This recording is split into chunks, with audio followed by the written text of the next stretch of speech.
The room was already warm when Eleanor Caldwell tapped her wedding ring against the side of her glass. Not a spoon. Her ring. 3 times. 200 people stopped talking inside of 4 seconds. The Caldwell Maritime and Freight 60th anniversary ball gala had been running for 40 minutes, and everyone in that ballroom had assumed they knew what was coming next. A toast, a question from the woman standing next to Julian Caldwell in a borrowed navy dress, something about her people, something about her degree or her last name or where in Savannah she was raised. Eleanor did not ask any of that. She looked at Charisse Boone and said, "What did your father teach you?" Nobody moved. 6 weeks before that question, nobody in that ballroom had known Charisse's name at all. She had not asked what family Julian belonged to. She had not looked up the company. She had not done the math on the watch he was wearing while she lay underneath his stalled Range Rover in a shipping yard off President Street. Running a test light along a fuel line, she had already guessed, was the problem. But she had done one thing that afternoon that would matter more than any of it. She would not find out how much for another 6 weeks. Caldwell Maritime and Freight moved 11,000 shipping containers a year and was worth $5.83 billion. Eleanor Caldwell had built more than half of that herself, in a shipping industry that had not expected her to survive it, let alone run it. In her office on the 14th floor, behind a desk that had belonged to her father, there was a glass case bolted to the wall. Inside the case sat a single steel dock wrench, the handle worn smooth on one side, 3 letters, 4 phone numbers stamped into the metal near the head. S.C. 1961. Her assistant dusted that case every Tuesday morning at 9. No one else had touched it in years. Eleanor had never explained why it was there, and no one at Caldwell Maritime had ever worked up the nerve to ask twice. She wasn't asking Charisse what her father did for a living. She was asking what he'd left behind. Charisse Boone had been a contracted diesel technician for 4 years, dispatched by an independent fleet service company that Caldwell Maritime used for overflow repairs. $26.85 an hour. No benefits. No guarantee past the current contract cycle, which renewed every 90 days at the discretion of a facilities manager she had met exactly twice. She had not chosen this particular job because of who owned the trucks. She had chosen it because it paid 11 cents more an hour than the last one, and 11 cents an hour over a year was $228, and $228 was most of a car payment. Her father, Otis Boone, had run Boone's Diesel and Diagnostics out of a cinder block garage on Skidaway Road for 22 years. He had died 6 years ago, on a Thursday, of a heart that had been giving out quietly for longer than anyone around him had noticed, including him. He left Charisse 3 things: a daughter's memory of a man who never raised his voice at an engine, no matter how badly it had been abused before it came to him. A set of hand tools she still used every day, the good ones, the ones that had cost more than he could afford when he bought them one at a time over a decade. And $14,120 still owed on he had taken out to keep the shop's lift running after a compressor failure, a debt Charisse had been paying down at $300 a month since the funeral, because letting it go to collections felt like one more way the world got to finish erasing him. She kept one of his wrenches in the truck at all times. Not the newest one. The one with his initials scratched into the handle with a utility knife the year she turned 9, back when he still let her ride along on Saturday calls and hand him tools by name before he asked for them. O period. No date. He had never been the kind of man who thought his own initials needed a year attached. On the Tuesday she was called out to the shipping yard off President Street. She did not know the stalled Range Rover belonged to Julian Caldwell.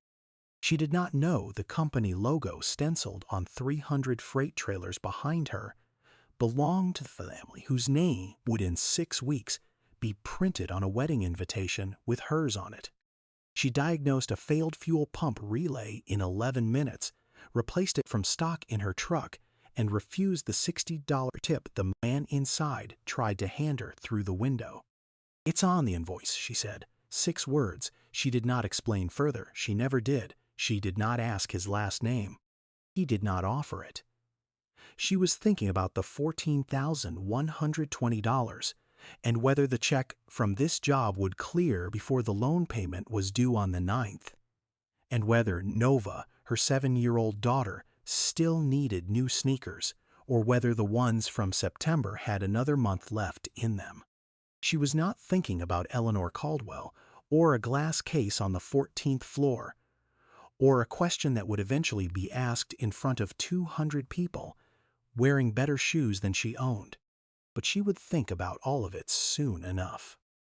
Because 11 years before Charisse ever set foot in that shipping yard, Eleanor Caldwell had promoted a 29-year-old commodities trader named Preston Marsh over the objections of her own board, her own brother, and the family attorney who had served Caldwell Maritime for 3 decades.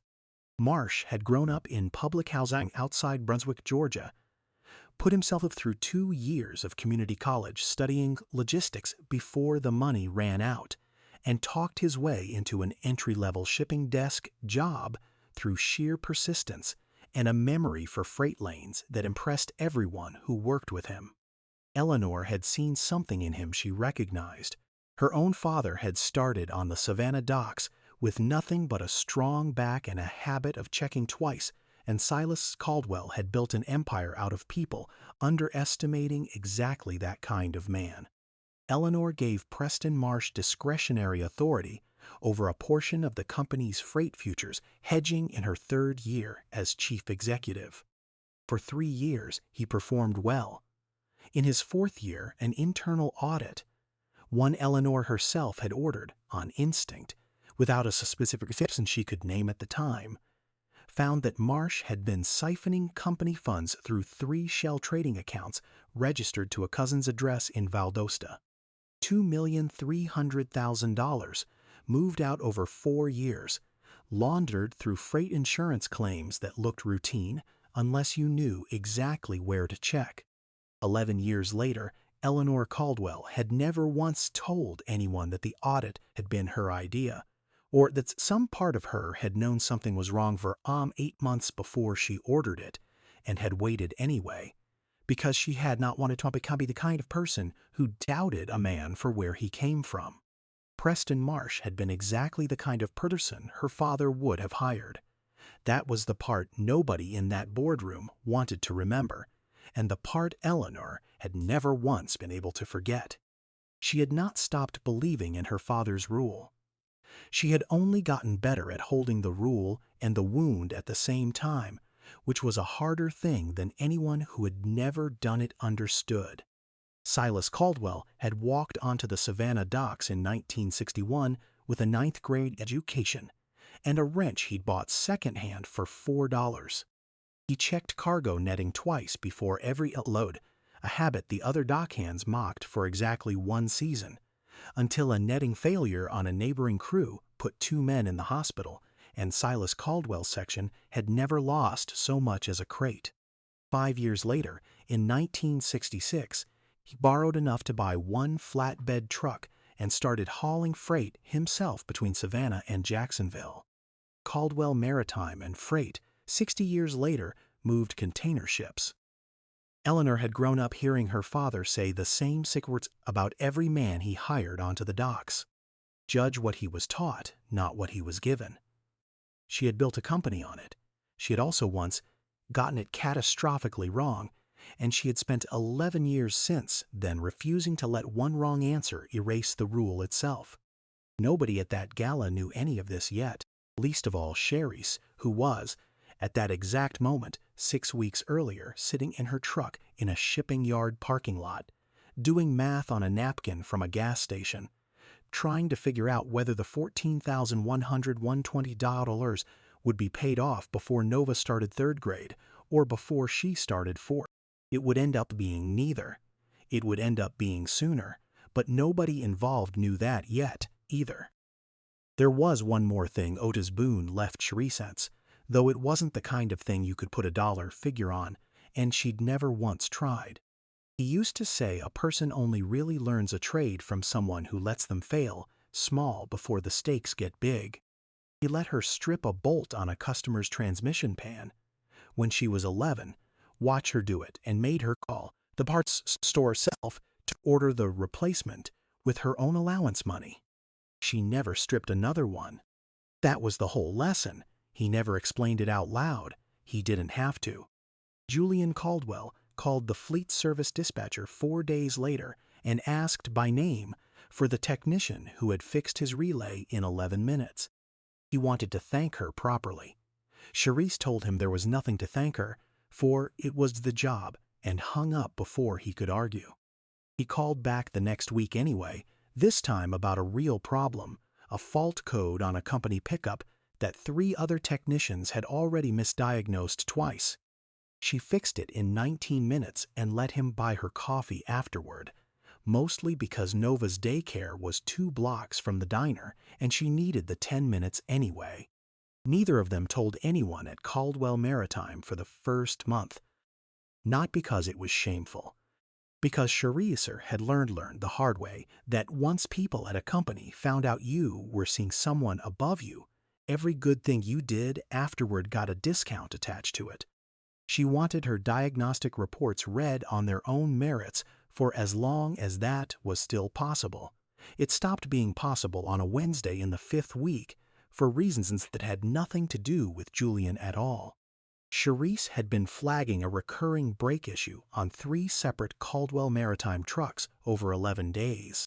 All 3 used the same aftermarket brake pad supplier, a company called Meridian Auto Parts, and all 3 showed the identical wear pattern, an uneven scoring on the rotor face that meant the pad compound was breaking down faster than spec under sustained highway braking. She had seen that exact scoring pattern before. 7 years ago, before it had a name in any report, it had shown up in a customer's truck at her father's shop 6 weeks before that truck's brakes failed on a downhill grade outside Statesboro and put the driver in the hospital for 11 days. The supplier on that truck's invoice back then had been Meridian Auto Parts too. Otis Boone had reported the defect to the manufacturer's regional office in writing, kept a copy, and warned every customer who came through his shop with that pad compound on their invoice. 6 months after that, an insurance investigator working the Statesboro accidents subpoenaed Boone's Diesel and Diagnostics as part of a liability case against Meridian. The case settled quietly, but somewhere in that process, in a small town where reputation moved faster than any court filing, a rumor took hold that Otis Boone's shop had installed the defective parts and covered for the manufacturer to avoid a lawsuit of its own. It wasn't true. Nobody in Statesboro ever printed a retraction for something that had never technically been printed in the first place. Customers stopped coming. The shop closed 4 years later, not from one dramatic collapse, but from a slow bleed of trust that never fully stopped. Otis never sued anyone over it. He didn't have the money to, and by the time he might have, his heart had already started the quiet work of giving out. Charisse filed her Caldwell Maritime brake report through the standard maintenance software on a Wednesday afternoon, flagged as urgent, with photographs of all 3 rotors attached. She received a reply 9 days later from an assistant fleet manager she had never met in person. The reply was 4 sentences long and said, in sentence, that the pad compound in question fell within the current supplier contract specifications and that further action was not authorized at this time. She read the email twice, standing in a Caldwell Maritime parking lot at 6 in the morning, and felt something settle into place that she did not yet have words for. She photocopied the 3 original inspection reports on the community college library that same week on her own time and kept the copies in the bottom of her toolbox, underneath a false bottom tray her father had built into it decades earlier for exactly this purpose, though he had used it once for a different set of papers about a different unfair thing. She did not mention any of this to Julian.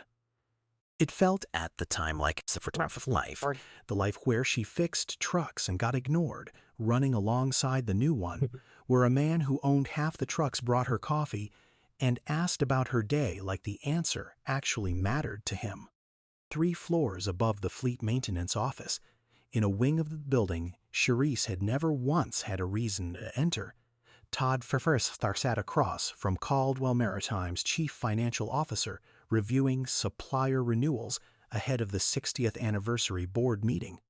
Todd had been the company's general counsel and family trust administrator for 14 years. He had cleaned up the last mess personally. The Preston Marsh investigation, the insurance claims, the quiet settlements that kept it out of the Savannah papers. And he had built his entire standing in that family on being the person who made sure it never happened again. The Meridian Auto Parts contract came up for renewal that same week. It was on paper the easy decision in the room. Meridian's pricing came in $400,000 a year below the nearest competitor, a number that would look very good in a board presentation delivered 2 weeks before a 60th anniversary celebration that Eleanor wanted, more than anything else that year, to be about stability. Todd signed the 18-month extension himself. He did not read the underlying parts quality data past the summary page. Nobody in that room asked him to. It was, by every internal measure Caldwell Maritime used to judge these decisions, a good and boring choice made by a careful man doing exactly what he had been hired to do for 14 years. He had no way of knowing that Thursday, that 4 floors below him, a contract mechanic he had never met, had already recognized the supplier's name from a shop that 9 years before he'd ever heard of Meridian at all. Neither of them thought about the other again that week. There was no reason yet for either of them to. The chief financial officer sitting across from Todd that Thursday was a woman named Adieze Okafor, 11 years into her own career at Caldwell Maritime, and she would later tell the internal review, without being asked twice, that she had trusted Todd's summary because Todd's summers had always been trustworthy before. That was the part almost nobody outside the company ever understood about how a mistake like this one actually happens. It rarely starts with a bad person. It starts with a good habit, trusting the person who has earned it, meeting the one week that trust wasn't enough on its own.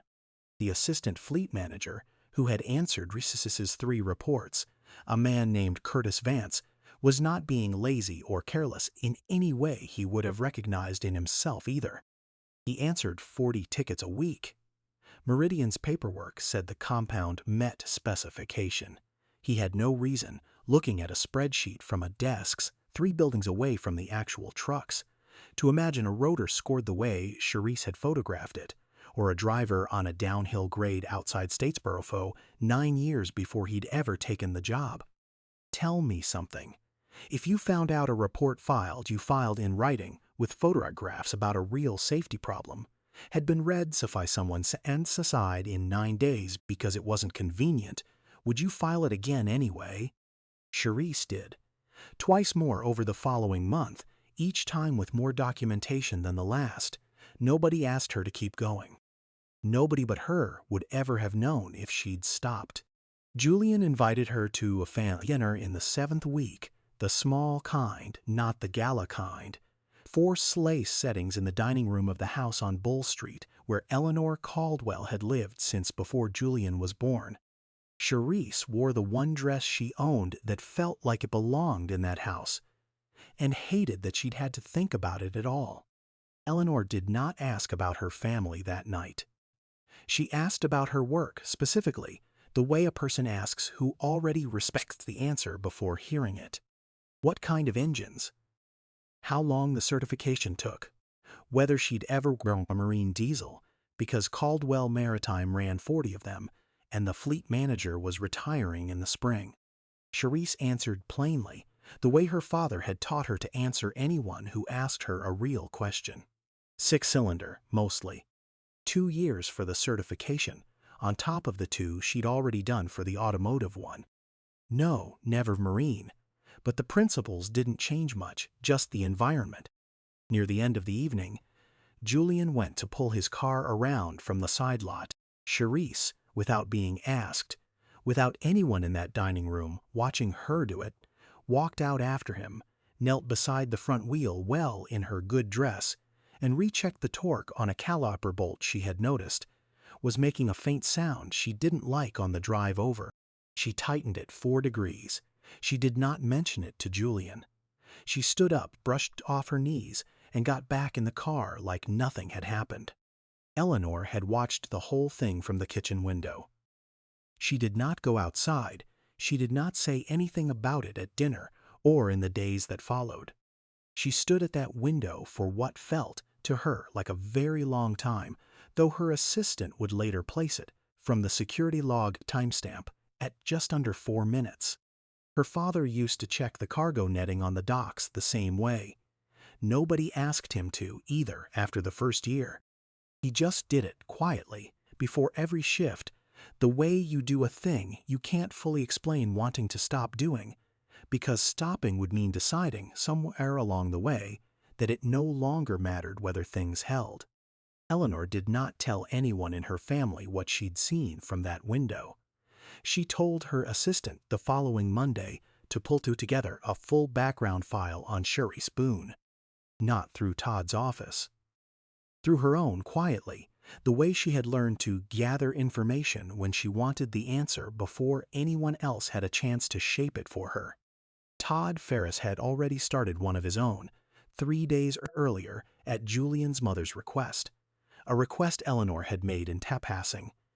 The ordinary due diligence kind that every family in that position ran on every serious relationship, the kind that had nothing sinister in it when it started. Todd's version of the file came back first. It told him that Charisse Boone's father had owned a diesel repair shop in Statesboro that closed 9 years ago, 4 years after a customer's brakes failed on a downhill grade and put a driver in the hospital. It told him there had been an insurance investigation. It told him the shop's records had been subpoenaed. It did not tell him, because the summary report he'd requested didn't dig that deep, that the defect traced back to a supplier, or that the supplier's name was Meridian Auto Parts, or that Meridian Auto Parts currently held an 18-month contract extension with his own signature on it. Todd read 4 paragraphs and thought he understood the whole story.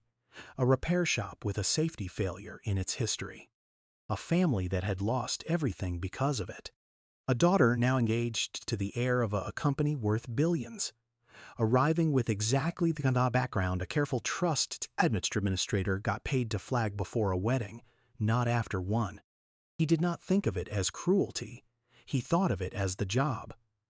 There is a difference, or there's supposed to be one, and Todd had spent 14 years telling himself he knew exactly where that line sat. He requested a meeting with Eleanor for the following week, ahead of the anniversary gala, to discuss what he called, in the calendar invitation, family risk items. He did not mention Charisse by name in writing. He had learned that much from Preston Marsh too.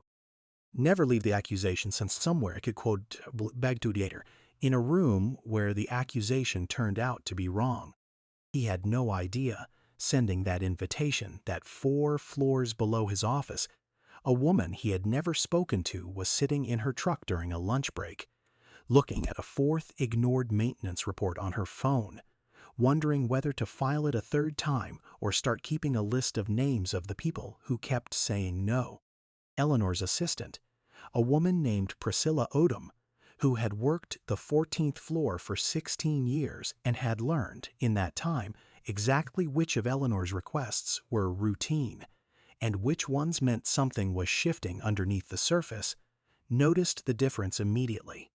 Eleanor did not usually ask for background files in person, standing in the doorway of her own office at 7 in the morning. She usually sent a 2-line email. Priscilla pulled the file herself instead of delegating it to the research assistant who normally handled that kind of request, because some instinct told her this particular one deserved a closer hand. She would say, months later, to no one who asked her directly, that she had known something real was happening, the moment Eleanor Caldwell used the word quietly twice in the same sentence. Eleanor never repeated herself. Not when she meant it the first time. Todd met with Eleanor on a Tuesday afternoon in her office, with the glass case on the wall behind her the way it always was, a wrench neither of them ever mentioned in the other's presence. "I want to be careful how I say this," he began, which was, for Todd, always the sound of a man about to say something he'd rehearsed. He told her that Charisse Boone's father had run a repair shop that closed under what he called safety-related circumstances. He told her there had been an insurance claim, a subpoena, a settlement. He recommended, before any public announcement at the gala, that the family's attorneys prepare an updated prenuptial agreement with additional protective language around public statements and liability disclosure. "Standard," he said, "for anyone marrying into a company of this size. Nothing personal, nothing that should be read as a judgment on Charisse herself." Eleanor listened to all 4 minutes of it without interrupting once. "What was the supplier?" she asked when he finished. Todd hesitated. "I didn't pull that level of detail. It wasn't relevant to the family risk assessment." "Pull it," Eleanor said. 2 words. She did not raise her voice. She never did. Todd had given her half a story, and it was a story built the way his stories were always built, out of caution stacked on top of caution, until the caution itself started to look like an accusation. Eleanor had spent 40 years in rooms exactly like this one, learning to hear the half that was missing, because the half that was missing was usually the half that mattered. She did not call Todd back that week. She called her own assistant instead and asked her to pull the original 9-year-old filing from the Statesboro case directly from the state court archive, the full record, not a summary. It took 3 days. When the file came back, Eleanor read it twice, at her desk, alone past 8 o'clock in the evening, long after the rest of the 14th floor had gone home. The supplier named in the original liability claim was Meridian Auto Parts. She sat with that for a while. Then she opened the company's internal supplier database and typed the name into the search field, mostly certain of what she would find and hoping, in some small, quiet way she didn't examine too closely, that she was wrong. She wasn't. Meridian Auto Parts held an active 18-month supply contract with Caldwell Maritime and Freight, signed 6 weeks earlier, renewal authorized by Todd Ferris, General Counsel, on the recommendation of the Chief Financial Officer's office. Projected savings, $400,000 annually against the next lowest competing bid. Eleanor did not call anyone that night. She sat in her office with the lights low, looking at the glass case on the wall, thinking about a version of her father's rule she had never had to apply quite this way before. The part where checking twice sometimes meant checking the person standing in front of you making the accusation, not just the person the accusation was aimed at. The next morning, she did not sign anything Todd's office had prepared. She told her assistant to schedule 2 things instead: a private conversation with Charisse Boone, in her office before the gala, no one else present, and a full pull of every fleet maintenance repiled against Caldwell Tarrant vehicles in the last 90 days, sorted by supplier. Todd, unaware of either request, spent that same week finalizing his prepared remarks for the gala's board reception, confident that the family risk matter would be resolved quietly, the professional way, before anyone had to say an uncomfortable word out loud in public. He had done this kind of work for 14 years. He had never once, in that time, been the uncomfortable thing a room needed protecting from. He signed off on the final gala seating chart that Thursday and did not think about Charisse Boone again until the following week, when Eleanor's assistant to move up his invitation to attend the anniversary dinner from the general board reception to the head table itself.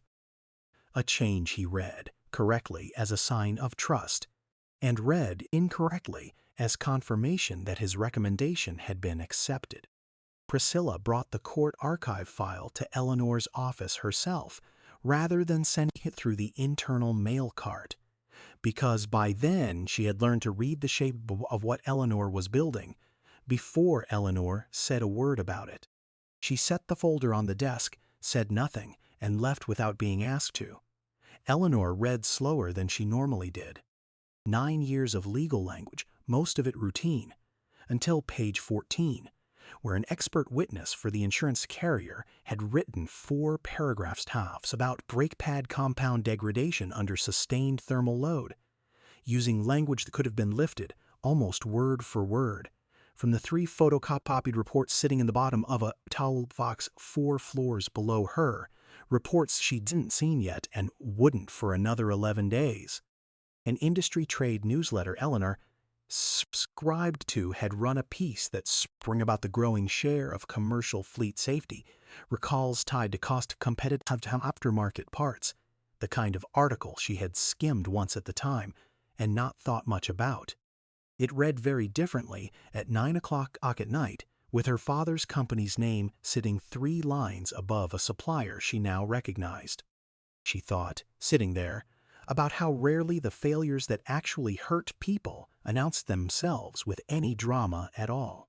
Nobody had lied to her outright. Todd hadn't lied. The chief financial officer hadn't lied.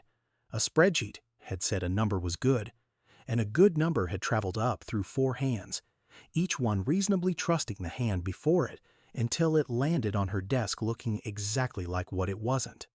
She thought about her father, too, and the netting he twice a shift for 30 years, and understood, in a way she hadn't fully let herself understand before night, that the habit had never really been about netting at all. It had been about refusing to let a good number, or a good reputation, or a good 14 years of service stand in for actually looking. Eleanor's assistant called Charisse on a Wednesday and asked her to come to the 14th floor the following afternoon. Not the gala. Not a family dinner. A meeting, the assistant said, though she couldn't say what it was about, because Eleanor hadn't told her either. Charisse showed up in her work uniform, because she had a call scheduled right after, and because she had decided, somewhere on the drive over, that she was not going to dress like someone she wasn't for a conversation she didn't understand yet. She sat across from Eleanor Caldwell in an office bigger than her entire apartment, and Eleanor did not open with anything about Julian, or the wedding, or the company. "Tell me about your father," Eleanor said. Charisse had been asked some version of that question by exactly no one in that building before, and she answered it the way she answered any real question. Plainly. He ran a diesel shop on Skidaway Road for 22 years. He never raised his voice at an engine, no matter how badly somebody else had already abused it. He taught her the trade the way his own uncle had taught him. Hands on the tool before words about it, and he had one rule he repeated more than any other, which she still heard in his voice sometimes when she was under a truck alone at 6 in the morning. "Check twice, trust once." The shop closed, Eleanor said, not a question, after a customer's brakes failed on a bad grade. Wasn't our fault. Nobody ever proved it was because it wasn't, but you don't need proof for people to stop coming. Charisse said this without heat, the way you describe weather that happened a long time ago in a place you don't live anymore. "Do you know what the parts supplier was called?" Charisse looked at her for a moment before answering, because it was, of all the questions anyone in that building had ever asked her, the strangest one to be asked by the chairwoman of a shipping company. "Meridian Auto Parts. Same compound's been showing up on 3 of your own trucks the last few weeks. I filed a report. Twice, actually. Nobody acted on it." Eleanor didn't say anything for a moment. She got up from behind her desk, walked to the filing cabinet against the far wall, and pulled a single folder without checking a label, because she already knew exactly where she'd put it 2 nights before. She set it on the desk between them. The Meridian Auto Parts supply contract signed 6 weeks earlier, Todd Ferris's signature at the bottom. "I didn't ask you to prove anything," Eleanor said. "I already had the file that would." Charisse looked at the contract for a long moment. She didn't touch it. She didn't ask what Eleanor was going to do with it, either, because that wasn't her question to ask, and she had learned a long time ago that some silences did more work than any question could. "Your reports," Eleanor said. "The ones nobody acted on. I want copies, today if you have them."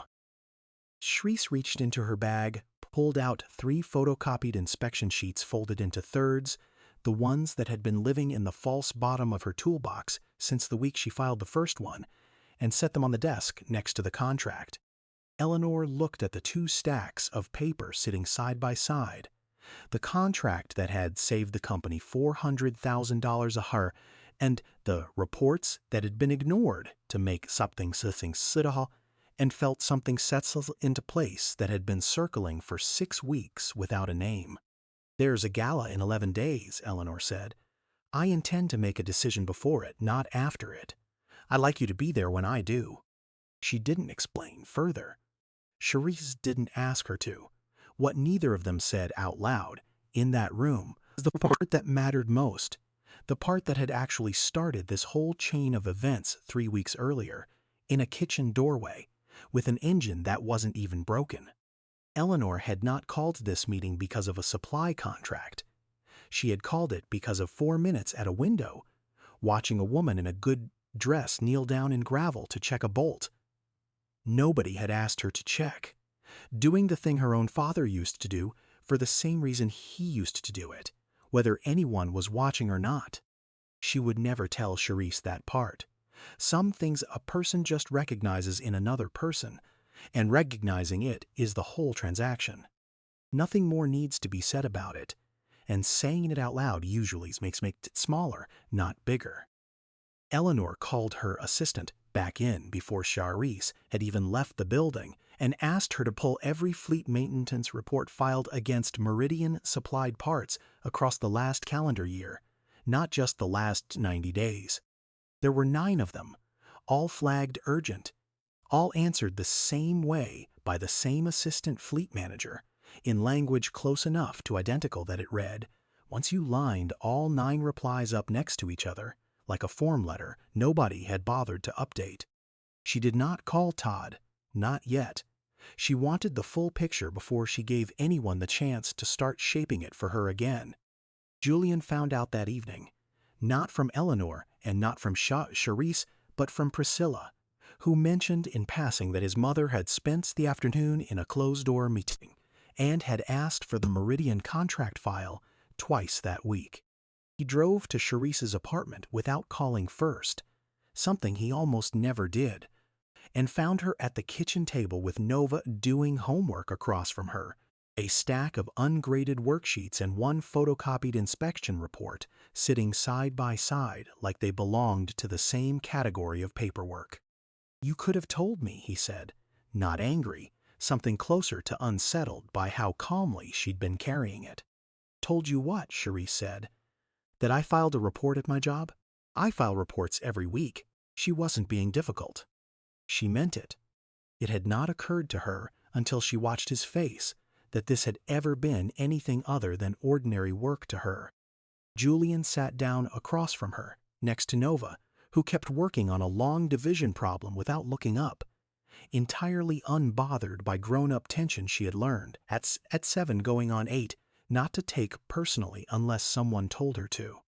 He didn't ask Shreese to explain further. He had learned, in the months since a shipping yard fuel pump repair, that she rarely offered more than what was asked, and that the asking itself needed to be worth her time. "Whatever happens at that gala," he said, "I already know what I think of you. I wanted you to hear that before it happens in front of 200 people instead of just me." Shreese didn't say anything for a moment. Then she reached over and turned Nova's worksheet 90 degrees, so the numbers would line up the way her daughter preferred them, a small unrelated act of care that said more about where her attention actually lived than anything she could have said to Julian directly. The gala started at 6 o'clock in the evening, 11 days later, in the same ballroom where Caldwell Maritime had held every major celebration for 3 decades. 200 guests, a 4-piece string section, a wall of photographs tracing 60 years of freight ships and dock cranes, and one black and white picture of a young man named Silas Caldwell standing on a pier in 1961, wrench in hand, squinting into the sun. Todd Ferris arrived early, seated at the head table for the first time in 14 years of service to this family, and felt for most of the evening exactly as satisfied as a careful man is supposed to feel when a difficult situation has been handled quietly and well. He had prepared brief remarks for the board reception about legacy, about protecting what the Caldwell name meant, about the importance of due diligence in every decision this family made, public and private. He believed every word of it. That was, in its way, the most dangerous thing about Todd Ferris. He had never once told himself a lie he didn't also believe. At 8:40, 40 minutes into the formal program, Eleanor Caldwell stood, walked to the small platform near the head table, and tapped her wedding ring against the side of her glass. 3 times. 200 people stopped talking inside of 4 seconds. She did not open with a toast to the family, or a thank you to the board, or any of the things the printed program suggested she would say first. She looked directly at Charisse Boone, standing beside Julian in a navy dress that had been borrowed from her cousin, because her own closet didn't have anything that felt right for a room like this one, and she asked the question, "What did your father teach you?" The room went very still. Todd, 3 seats down, felt the first small flicker of something wrong, though he couldn't yet have said what it was. Charisse did not look at Julian. She did not look for permission from anyone in that room. She answered the way her father taught her to answer anything that mattered. "He taught me to check twice and trust once." 6 words. She did not explain further. Eleanor nodded once, slowly, the way a person nods when they've just heard something confirmed rather than something new. That should have been the end of it. It would have been if Todd Ferris had understood, at that moment, exactly how much Eleanor already knew. He didn't. He leaned forward instead, meaning it kindly, meaning to smooth over what he still believed was an awkward moment for a young woman with a difficult family history, and said loud enough for the nearest tables to hear, "Of course. There was some unfortunate business with a shop closure a few years back. Nothing that reflects on Charisse herself, I want to be clear, but the kind of thing our family has always been careful to." "The supplier was Meridian Auto Parts," Eleanor said. She said it quietly. It landed louder than anything shouted that evening. Todd's mouth stayed open for a half-second before any words came out of it. Yes, I believe that's right, though I don't see how that's." "Meridian Auto Parts," Eleanor said again, "currently holds an 18-month supply contract with this company. Signed 6 weeks ago. Your signature is on it, Todd." Nobody at the head table reached for a champagne glass for 8 full seconds. Nobody moved at all. A banquet server named Marcus Whitlow, who had worked Caldwell Maritime galas for 9 years, and had learned in that time to read a room's temperature to the way Charisse read a rotor, froze mid-step near the kitchen doors with a tray balanced on one hand. He would tell his wife that night that he'd served hundreds of speeches in that ballroom over the years, and had never once seen 200 people go still on their own, without anyone asking them to. Whatever this was, it was not on the printed program, and it was not something you interrupted. "That contract," Todd said, his voice climbing half a register, reaching for the only ground he still recognized under his feet, "saved the company $400,000 a year against the next competing bid. I stand by that decision. Any responsible counsel would have made the same." 9 reports, Eleanor said, and set the first folder or a table in front of her. "Filed against Meridian Parts on this fleet in the last year. Everyone flagged urgent." She opened it, laid the first inspection photo face up where the nearest tables could see it, though she didn't hand it around, didn't need to. The gesture alone did the work. Everyone answered by the same office, in nearly identical language, and closed without action. She set down a second folder. The original liability claim from 9 years ago, naming the same supplier, the same defect. The one that closed Otis Boone's shop, though not, as it turns out, because of anything Otis Boone did. A third folder. The 18-month contract itself, Todd's signature circled in red pen by Eleanor's own hand 2 nights earlier. 3 pieces, she said. Any one of them on its own is a coincidence. Together they're a pattern. I don't think you saw the pattern, Todd. I think you saw a number that looked good in a board presentation, and you didn't read past the summary page.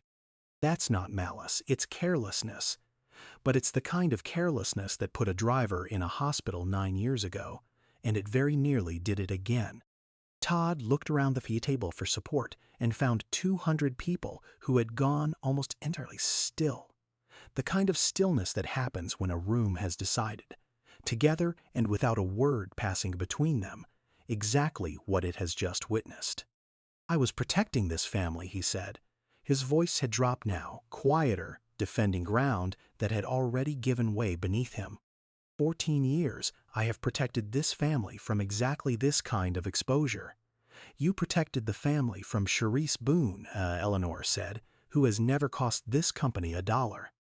You didn't protect it from a supplier contract that's currently sitting on 4 trucks with brakes I would not put my own grandchildren behind.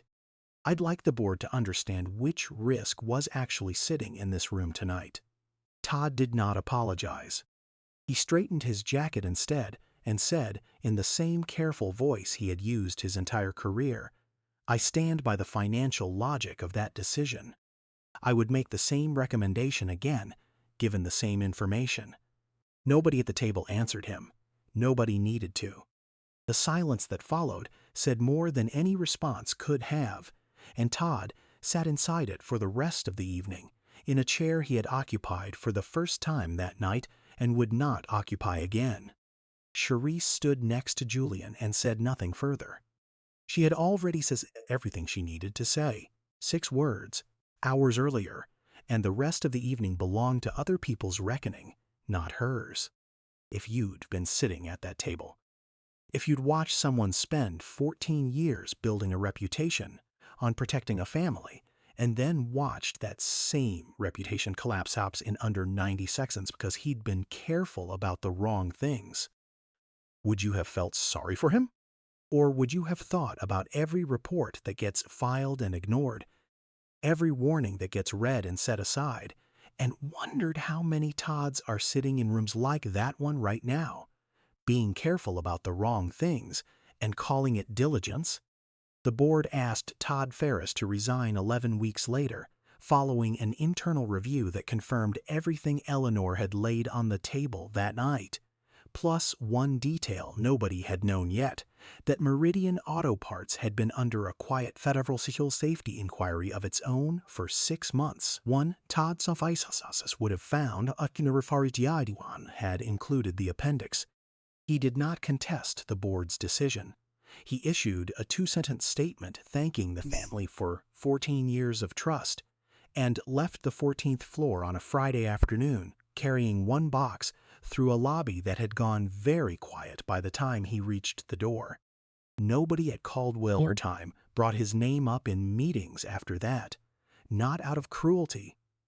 There was simply nothing less to say about it that hadn't already been said, in front of 200 witnesses, on the night it mattered. 3 years passed the way 3 years do, mostly in ordinary Tuesdays that nobody remembers individually afterward. Charisse Boone did not become Caldwell Maritime's Director of Fleet Safety because she married into the family. She applied for the position 8 months after the gala, through the same hiring process every other candidate went through, competed against 11 other applicants with more formal credentials than hers, and got the job because her interview panel, which did not include Eleanor or Julian or anyone who could have been accused of favoritism, read her old inspection reports from the Meridian case and asked her, point blank, what she would have done differently if anyone had listened to her the first time. Nothing, she told them. I'd have filed the same report the same way. I just would have wanted someone to read past the summary page. She got the job on a Thursday and told Nova about it that same evening at the kitchen table, over the same kind of dinner they's always had on Thursdays, because some things a person doesn't change just because the number on the paycheck did. Nova was 10 now, 3 years older than she'd been the night of the gala, old enough to remember pieces of it without fully understanding what she'd been watching at the time. She was old enough, too, to have picked up habits nobody had directly taught her, the way children do, by watching rather than by being told. On a Saturday afternoon that spring, in the small garage behind the fleet's safety office where Charisse sometimes brought Nova after her shift ended early, Nova sat cross-legged on a rolling stool, cleaning her grandfather's old wrench with a rag, the one with O.B. scratched into the handle. She tapped it against the workbench 3 times before setting it down, the exact rhythm our mother tapped tools before using them, the exact rhythm Otis Boone had tapped them before her, though Nova had never once met the man whose habit she was carrying forward without knowing its name. "Why do you do that?" Charisse asked her, though she already suspected the answer because she did the exact same thing herself and had never once thought to explain why. Nova shrugged, the particular shrug of a 10-year-old who has never questioned something that simply feels correct. "I don't know. It feels wrong not to check before you trust it." Charisse didn't say anything for a moment.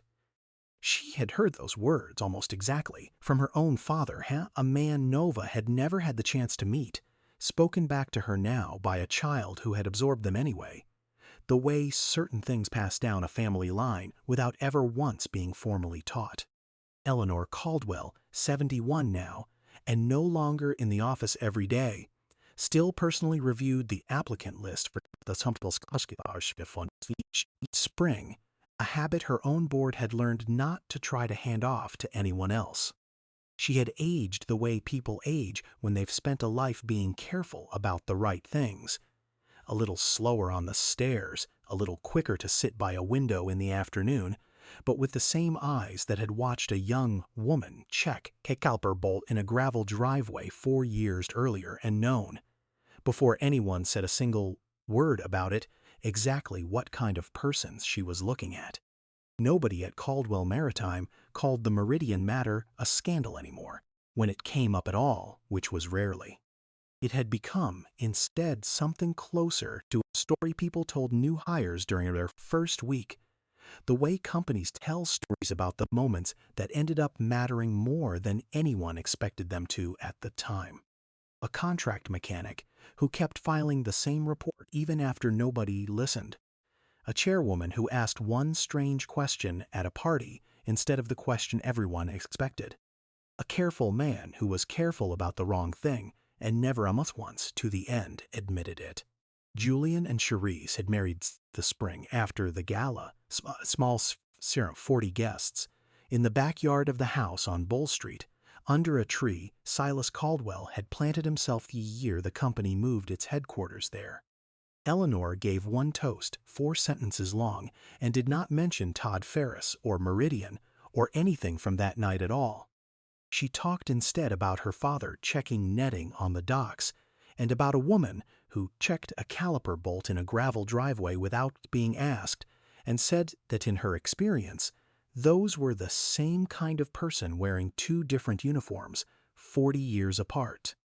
Nova had been the one to ask, a few months after the wedding, why there was an empty section of wall in the 14th floor lobby, next to the elevator bank, where a small brass plaque frame had been mounted but nothing filled it yet. Nobody had gotten around to explaining it to her. She was not by nature a child who let a question like that sit unanswered for long. The scholarship fund itself had been Eleanor's idea, but the name on it had been Julian's. He'd suggested to his mother over dinner one evening, almost offhand, and watched her go quiet for long enough that he thought he'd overstepped. She hadn't. She'd simply been doing the math on how a company could spend 60 years measuring itself in container volume and freight tonnage, and somehow never once put a name like Otis Boone's on anything at all, until a woman who never asked for recognition walked in and made the omission impossible to keep ignoring. The first class of fellowship students numbered 9. Caldwell Maritime covered full tuition, tools, and certification fees for each of them, with one condition attached that Eleanor had insisted on personally. Every recipient spent one semester shadowing the company's fleet safety department, reading real inspection reports, learning what happened to a filed complaint after it left their hands. She wanted them to see the whole chain, not just the wrench end of it. She had learned, the hard way, exactly how much could go wrong in the space between a report being filed and a report being read. The plaque went up on a Tuesday morning in October, 4 years after a gala nobody at Caldwell Maritime called a scandal anymore. Eleanor unveiled it herself, in the 14th floor lobby, in front of 30 employees and a handful of students from the community college partnership the company had started funding 2 years earlier. The Otis Boone Diagnostic Fellowship, it read, in plain brass letters, for students pursuing certification in commercial vehicle repair and safety inspection, established by Caldwell Maritime and Freight. Eleanor's remarks lasted under 2 minutes. She did not tell the Meridian story. Most of the room already knew it, in one version or another, and the ones who didn't would hear it eventually, the way stories move through a company on their own schedule. My father used to say he judged a man by what he was taught, not by what he was given, she said. I named this fund for a man I met exactly twice. Both times what was dancing right in front of me, whether he knew it or not. She didn't explain further. She never did, not about the things that mattered most. Charisse stood near the back with Nova, now 10, in a plain gray dress with her hair pulled back the same way she wore it under a truck. She did not go up to speak. Nobody expected her to. Her presence in that room 4 years after a night when 200 people had watched her answer question in 6 words said everything that needed saying without a single additional sentence. One of the fellowship students, a 19-year-old named Marisol Pineda, who had spent the previous semester in the fleet safety department reading old inspection files as part of her coursework, raised her hand during the brief question period after Eleanor's remarks. She asked whether the reports that got ignored were still kept on file somewhere, or whether they got cleared out after a certain number of years. Every one of them, Eleanor said. Permanently. I made that policy myself 4 years ago, the week after I read 3 that should have been read the first time. She didn't elaborate further, and Marisol didn't ask her to. Some answers carry their own weight without decoration. After the ceremony, while most of the room drifted toward coffee and small talk, Nova walked over to the glass case near the elevator bank, the one that had held Caldwell's dock wrench since before she was born. Eleanor had asked, weeks earlier, whether Charisse would be willing to add something to it. Charisse had said yes, without needing to think about it, and had brought Otis's wrench in that morning, wrapped in a dish towel in the bottom of her bag, the same way she used to carry it into every job for 4 years without anyone in that building knowing what it meant to her. The case now held 2 wrenches, laid side by side on a small brass stand, S.C. 1961. O.B. No date, because he'd never thought his own initials needed a year attached. Nova looked at them both for a long moment. Then she reached up, without asking anyone's permission, and tapped the glass 3 times with one knuckle, the same rhythm she tapped every tool before she used it, though there was nothing to check here, nothing to tighten, nothing that could come loose. She did it anyway. Some habits stop being about the object a long time before they stop being necessary. Charisse watched her do it and didn't say anything. She put her hand on her daughter's shoulder instead, and the 2 of them stood there for 3 seconds, maybe 4, looking at 2 chinches that had never met each other in life belong as long. Now, to the same small case, before they turned and walked back toward the coffee and the noise and the rest of an ordinary Tuesday. I keep thinking about the question Eleanor Caldwell asked at that party 4 years before that plaque ever went up on a wall.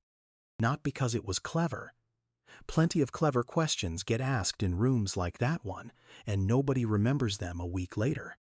I think about it because it was the only question in that entire room that couldn't be answered with a number. Everyone else at that gala could have told you what Charisse Boone's father made in a good year or a bad one. They could have told you the square footage of his shop, or the balance left on his loan, or the exact dollar amount his daughter still owed on it the day she met a man whose family measured wealth in the billions. Money tells you what somebody has. It has never once, in my experience, told you who taught them how to keep it, or what they'd refuse to do to get more of it, or whether they'd still check the netting twice on a night nobody was watching. That's the part I don't think gets said enough. Careful isn't the same thing as good.